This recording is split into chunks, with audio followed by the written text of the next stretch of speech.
देख सकते हैं आज हम लोग यहाँ गड्ढा घाट में नहाने के लिए आए हैं।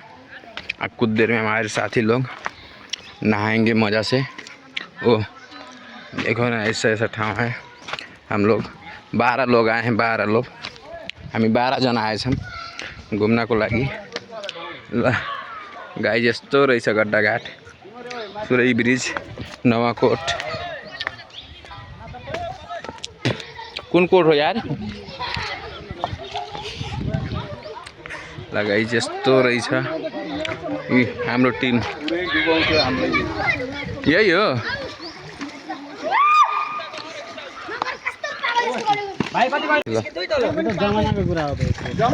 ल शिव दोष,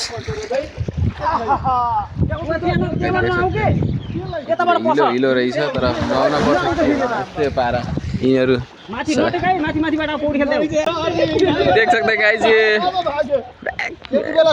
कहाँ लिएर आएछन् यार, यस्तो हिलोमा।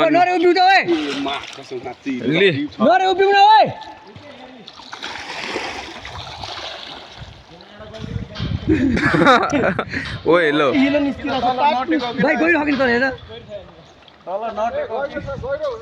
उभिएन भाइ,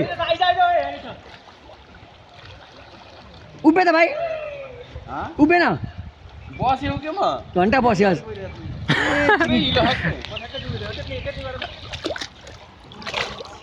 त्यता नि भाइ, त्यता नि भयो यार। यो त लास्टै हिलो रहेछ यार, त्यो घर लिप्नेवाला हिलो हो यहाँ त यार। हिलो थियो पहिला हामी गएको यो एकचोटि। कहाँ हिलो थियो?